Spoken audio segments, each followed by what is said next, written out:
बाद के डबुआ इलाके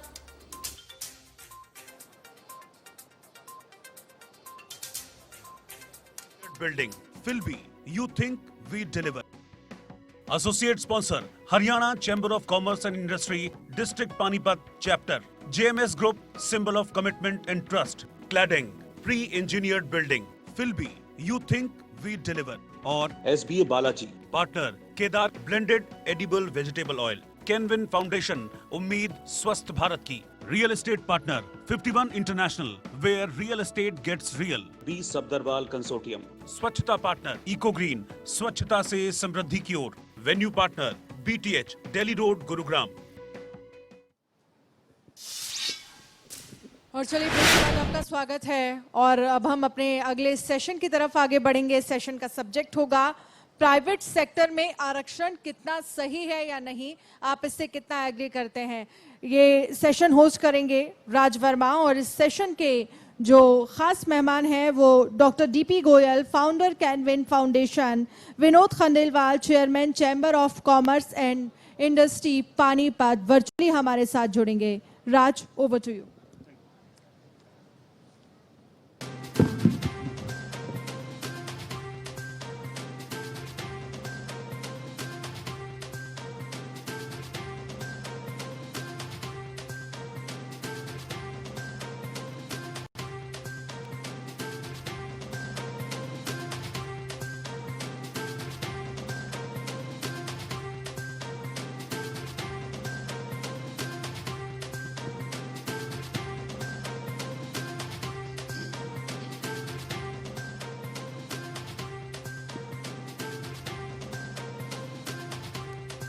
तो लगातार हम अपने इस कॉन्क्लेव के जरिए एक संदेश देना चाह रहे हैं और कोशिश यही कर रहे हैं कि उद्योग जो है वो आगे बढ़े। उद्योग बढ़ेगा तो रोजगार भी बढ़ेगा, क्योंकि बेरोजगारी की एक बड़ी समस्या है। और अब हम बात करेंगे अपने इस सत्र में कि प्राइवेट सेक्टर में आरक्षण कितना सही है, क्योंकि पीछे इस मुद्दे को लेकर काफी जो है इंडस्ट्री की तरफ से भी आपत्ति सामने आई थी। और इस सत्र में मेरे साथ हैं DP गोयल हैं, कैनविन फाउंडेशन के जो है फाउंडर हैं और उद्योगपति भी है। साथ ही हमारे साथ वर्चुअली जुड़े हैं विनोद खंडेलवाल जी, चेयरमैन हैं chamber of commerce and industry Panipat से। पानीपत का भी एक बड़ा अहम रोल है, हैंडलूम इंडस्ट्री जो है एक बड़ी संख्या में पानीपत में है। तो फिलहाल किस तरह की स्थिति में हैंडलूम इंडस्ट्री, इस पर भी चर्चा करेंगे। विनोद खंडेलवाल जी हमारे साथ जुड़े हैं। पहला सवाल मैं विनोद खंडेलवाल जी से ही लूंगा। विनोद जी, अगर हम बात करें हैंडलूम इंडस्ट्री की, किस तरफ जा रही है हैंडलूम इंडस्ट्री, और अगर हम चुनौतियों की बात करें, अगर कुछ दिक्कतों की बात करें तो किस तरह की दिक्कत है, क्योंकि कोविड काल भी रहा और भी कई तरह की परेशानियां जो है वो तमाम इंडस्ट्री ने भी झेली। तो क्या यही एक परेशानी हैंडलूम इंडस्ट्री के साथ भी थी, और भविष्य अगर देखें हम हैंडलूम इंडस्ट्री का, वो किस तरह का है? खंडेलवाल जी।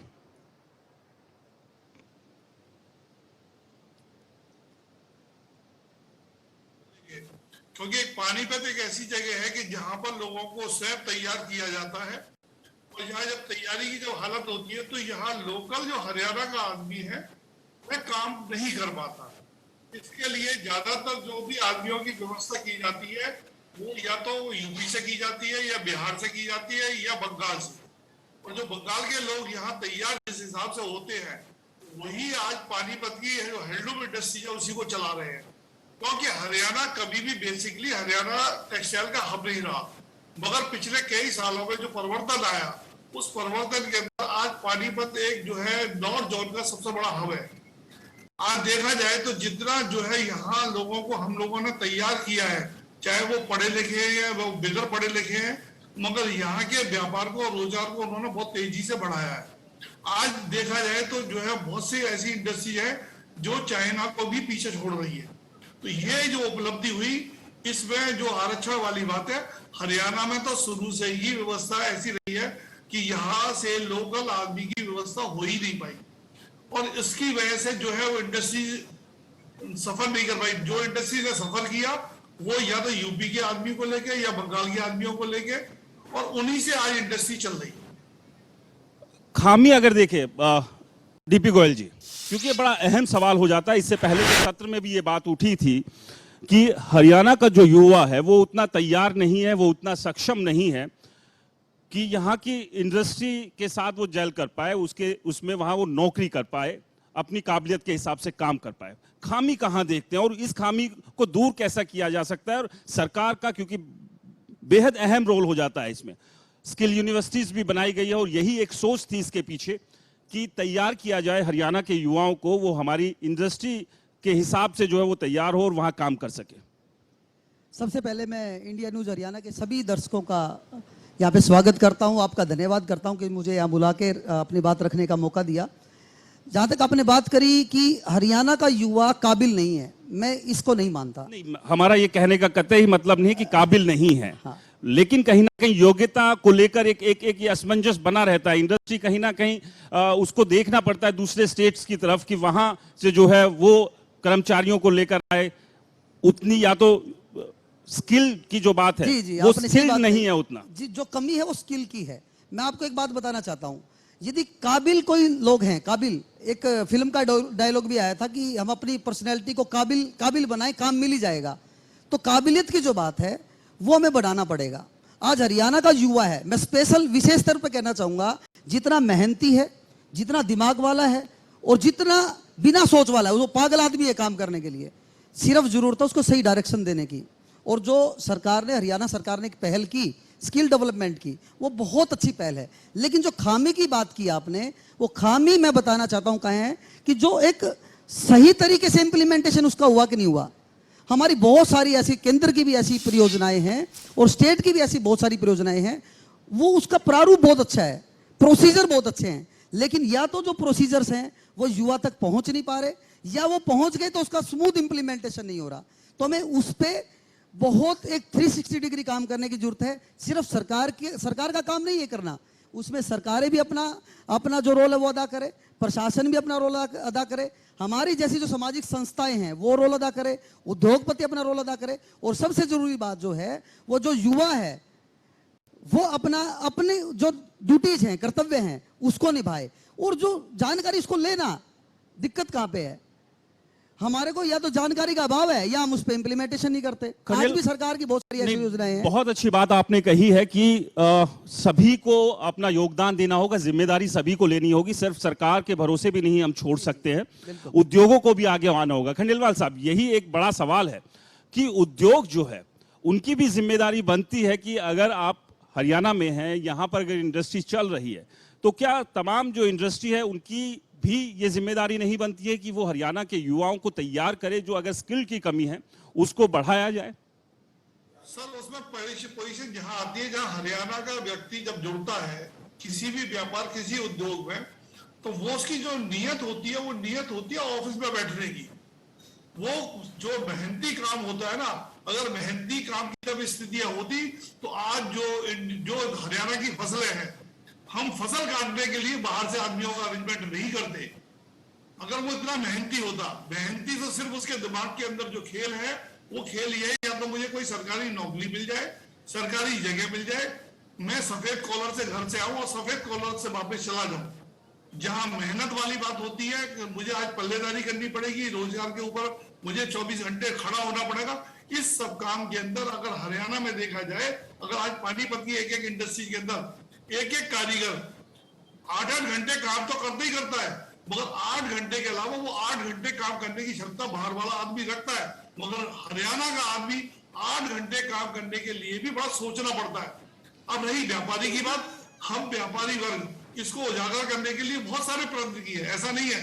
आज देश को आजाद हुए इतना टाइम हो गया, अगर यही सारी व्यवस्थाएं अगर हरियाणा के अंदर होती तो शायद हम बाहर के आदमी को क्यों रखते।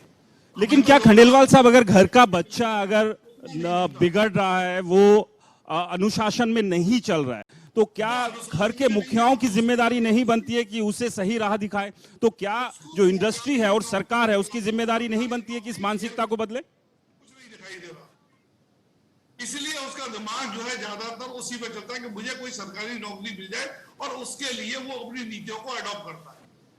नहीं, वो ये नहीं सोचता कि आज बेपढ़े लिखे लोग हमारे यहाँ हरियाणा में, बिल्कुल पानीपत के अंदर ऐसे ऐसे लोग हैं बिगड़ पढ़े लिखे हैं, मगर उनकी तनख्वाह 1-1, 1.5 लाख रुपए महीने तक है। तो वो वहां आकर उनकी क्षमता क्यों नहीं बढ़ पा रही? क्षमता इसलिए नहीं क्योंकि उनको कुर्सी पर बैठने की आदत है, उनको फील्ड में काम करने की आदत नहीं है। डीपी गोयल, क्या लगता है, जो सवाल मैं अभी कर रहा था खंडेलवाल साहब से, आपसे मैं वो सवाल पूछ रहा हूं कि क्या ये जिम्मेदारी नहीं बनती है, अगर बच्चा बिगड़ रहा है, अगर इस तरह की सोच अगर है कि नहीं मुझे तो एक अच्छी कुर्सी चाहिए, एसी कैबिन होना चाहिए, मैं मजदूरी नहीं करूंगा, तो इस सोच को, क्योंकि इस सोच के साथ वो बेरोजगारी को अपने साथ लेकर चलता है, तो ये जिम्मेदारी इंडस्ट्री और सरकार की नहीं बनती है कि हम मुखिया के तौर पर हम अपने उस घर के बच्चे को समझाएं, उसको एक सही दिशा दें? आपकी बात बिल्कुल सही है राज वर्मा जी। हमारी जिम्मेदारी बनती है मुखिया की कि हम उसको सही दिशा दिखाएं, और उस दिशा दिखाने की तरफ जो भी युवा आगे बढ़ा, उस दिशा पे यदि युवा बढ़ा है, तो आज मैं आपको बताना चाहता हूं राज वर्मा जी कि बहुत सारे ऐसे नए स्टार्टअप आए हैं। देखिए, बिल्कुल आप उद्योगपतियों की तकलीफ बिल्कुल जायज है, क्योंकि जो सरकार से उम्मीद लगाता है उद्योगपति, वो अगर उसे नहीं मिल रहा है तो वो तकलीफ किसको बताएगा? सरकार को ही बताएगा। भ्रष्टाचार पर भी कुछ जो देख रहे हैं कि हाँ, जो आपने कहा बिल्कुल भ्रष्टाचार अपनी जगह है, लेकिन कार्रवाई भी हम देख रहे हैं कि कार्रवाई भी हो रही है। लेकिन बार बार उठकर वही एक सवाल आता है कि हम स्थिति को बेहतर कैसे करें, मिलकर बेहतर कैसे करें। अलग अलग एसोसिएशन से कहीं ना कहीं एक अम्ब्रेला के नीचे आने की जरूरत है, और इंडस्ट्री तो आ जाएगी, सरकार के सामने हर बार अपनी बात भी रखी जाती है, तो वो जो समाधान मिलना चाहिए, जो आपने कहा कि एक लंबा सफर है, वो कम क्यों नहीं हो रहा है? मैं आ रहा हूं खंडेलवाल साहब, एक बार एक सवाल मैं डीपी गोयल जी से ले लूं, उसके बाद मैं आपके पास आ। देखिए, एक सिक्के के दो पहलू होते हैं। कहीं ना कहीं जो कमियां होती हैं वो कमियां हैं, लेकिन जो सकारात्मक पहलू है हम उसके साथ ही आगे जीवन जी सकते हैं। इन केंद्र सरकार का प्रयास हो या फिर हमारी राज्य सरकारों का प्रयास हो, इस बात में कोई दो मत नहीं है कि कहीं ना कहीं ट्रांसपेरेंसी पिछले 5-7 सालों में बढ़ी है। चीजें ऑनलाइन हुई हैं, स्किल यूनिवर्सिटीज भी बनी हैं, स्किल डेवलपमेंट के ऊपर काम भी हो रहा है, बस उसमें थोड़ी सी गति देने की जरूरत है, थोड़ा सा उसकी मॉनिटरिंग शार्प करने की जरूरत है, मोटिवेशन की कमी है। और साथ साथ मैं जो कहता हूं, हर बात में बोलता हूं कि हमारे को कमेटीज बना के इसके स्मूथ इंप्लीमेंटेशन पे काम करना पड़ेगा। मंजिल जरूर मिलेगी, हम सब मिलकर काम करेंगे तो इस पे बहुत अच्छा बदलाव जल्दी आने वाला है। खंडेलवाल साहब, इसी से जुड़ा हुआ सवाल है कि मंजिल तो जरूर मिलेगी, लेकिन क्या जो अभी हालात है, मेक इन इंडिया की हम बात करते हैं, हम बात कर रहे हैं कि चाइना की जो इंडस्ट्री है उसको compete करना है, तो क्या हम इस स्थिति में हैं कि हम जो चाइना की जो इंडस्ट्री है उसको पूरी तरह से compete कर पाए, अपने पैरों पर मजबूती से खड़े हो पाए? ऐसी स्थिति में है, फिर चाहे पानीपत की बात करें या बाकी पूरे प्रदेश की बात करें। सर, मेक इन इंडिया में जो डेवलपमेंट जो पानीपत से हुए हैं और जो वर्किंग पानीपत दे रही है, मिंक ब्लैंकेट जैसी चीज, रिसाइकलिंग जैसे धागे, कायदे से रिसाइकलिंग के धागे से बना हुआ धागे वाले मिल वालों को तो गवर्नमेंट को बुला के अवार्ड देना चाहिए, जो आज 20 लाख किलो धागा दिल्ली का पानीपत में बनता है। इसके अलावा और ऐसी ऐसी चीजें जो पानीपत में डेवलप की है, जो अपने प्रयासों से की है। आज हम चाइना को भी पीछे छोड़ के बैठे हुए, बिग ब्लैंकेट के अंदर, कंबल के अंदर और बहुत सारी चीजों के अंदर। आने वाले समय के अंदर जो भविष्य होगा, वो हरियाणा में पानीपत का भविष्य वो होगा जो वर्ल्ड में नाम लिया जाएगा। आज ऐसा नहीं है, वर्ल्ड के अंदर बहुत सी ऐसी चीजें हैं कि जो डेवलप हमने चाइना से ही की है, मगर लोग चाइना को आज भूलने के लिए तैयार है, लोग चाइना से व्यापार करने के लिए तैयार नहीं है, मगर उसके लिए यहाँ की सरकार को उसके हिसाब से फैसिलिटीज देनी पड़ेगी, और यहाँ की जो एसोसिएशन है उन एसोसिएशन का दायरा बढ़ाना पड़ेगा और जिम्मेवारी भी डालनी पड़ेगी। आज अगर किसी चीज का एक चेयरमैन होता, तो चेयरमैन होने का मतलब ये नहीं है कि उस चीज की उसको बेसिकली जानकारी होनी चाहिए। बिगड़ जानकारी के कोई भी व्यापार, कोई भी काम बढ़ना बहुत मुश्किल होता है। मगर जहाँ डेवलपमेंट की बात है, अगर गवर्नमेंट आज देखा जाए, हम लोग विदेशों में जाके बहुत सी टेक्सटाइलों के मेले अटेंड करते हैं, जबकि ये चीजें इंडिया में डेवलप होनी चाहिए। आज पोजीशन है कि आज हरियाणा में पानीपत जैसी जगह के अंदर यहाँ कोई एग्जीबिशन शोरूम वो नहीं है, जगह नहीं है, बहुत सी चीजें नहीं है। आज देखा जाए तो बहुत बिगड़ा बड़ा, एक इतना बड़ा रेवेन्यू इकट्ठा करने वाला शहर, आज जहां वैट के जरिए भी और रेवेन्यू जीएसटी के जरिए 42,000 करोड़ रुपया इकट्ठा होता हो, उस देश से उस शहर के ऊपर गवर्नमेंट का ध्यान ना हो, ये बड़े अफसोस की बात है। चलिए, अभी समय का अभाव है, एक आखिरी सवाल खंडेलवाल साहब, एक जी। आज देखा जाए छोटी बड़ी मिला के करीब लगभग 20,000 इंडस्ट्री पानीपत के अंदर चलती है, मगर छोटी इंडस्ट्रीज को मिलता क्या है? एमएसएमई की पॉलिसी आती है, वो कागजों में बंद हो जाती है। क्यों? कि कोई अफसर बाहर आके समझाने को तैयार ही नहीं। कहीं ना कहीं लगता है व्यापारी जी आदमी जी आपका चोली का एक दामन का संग है। आज खंडेलवाल साहब, एक किचन चलाने के लिए जब आदमी को 4 चीज इकट्ठी करनी पड़ती है। बिल्कुल आपने बहुत अहम और महत्वपूर्ण बात यहां पर की है। जो छोटी इंडस्ट्री है वो कहीं ना कहीं हमेशा हर वक्त मुश्किलों में घिरी रहती है, बड़ी इंडस्ट्री फल फूल रही है। समय का अभाव है, इस पे एक आखिरी आपका कमेंट। देखिए, जैसे मेरे मित्र दीपक मैनी जी ने कहा कि यदि हमें इंडस्ट्री को डेवलप करना है तो हमारी को स्मॉल स्केल इंडस्ट्रीज पे ध्यान देना पड़ेगा। और मैं सरकार से भी सिर्फ इतनी सी बात, सरकार को भी इतनी सी बात कहना चाहता हूं कि व्यापारी के लिए कोई फायदा नहीं करते ना आप, तो व्यापारी को अपने हाल पे छोड़ दो, वो अपने आप ही भला कर लेगा और अपना भी भला कर लेगा और समाज का भी भला कर लेगा। अभी जो हम बात करते हैं, आरक्षण की बात थी, 75% आरक्षण की जरूरत क्या है? मतलब मैं कोई इस पे सवाल खड़ा नहीं करना, हम एक आम आदमी के नाते सरकार को भी हम एक गाइडेंस का या अपने सुझाव दे सकते हैं। क्या जरूरत है आरक्षण की? इसका मतलब हमने हरियाणा के युवाओं को ये बताने की कोशिश कर रहे हैं कि आप काबिल नहीं है। हम उसकी काबिलियत बढ़ाने पे काम करें। एक व्यापारी को 2 चीजें चाहिए। एक चीज चाहिए कि उसको सुरक्षा का भाव चाहिए, एक उसको विश्वास चाहिए। यदि बहुत अच्छी बात आपने भी यहाँ रखी डीपी गोयल जी। लास्ट लाइन में बताना चाहूंगा जी, जितने उसके ऊपर हम बाउंडेशंस करेंगे उतना उसका विश्वास भी कम होगा, उतनी उसकी सिक्योरिटीज भी कम होगी। तो हमें उसको विश्वास दिलाने की जरूरत है। समय का अभाव है। विनोद खंडेलवाल जी, डीपी गोयल जी, आपका दोनों का इस सत्र में जुड़ने के लिए बहुत बहुत धन्यवाद। तो कहीं ना कहीं जरूरत है कि जो एक विश्वास। Associate sponsor Haryana chamber of commerce and industry district Panipat chapter, JMS group symbol of commitment and trust, cladding pre engineered building, फिल्बी यू थिंक वी डिलीवर और SBA Balaji, partner Kedar blended edible vegetable oil, Kenwin foundation उम्मीद स्वस्थ भारत की, real estate partner 51 international where real estate gets real, B Safdarwal consortium, स्वच्छता partner eco green, स्वच्छता से समृद्धि की ओर, venue partner BTH Delhi road Gurugram,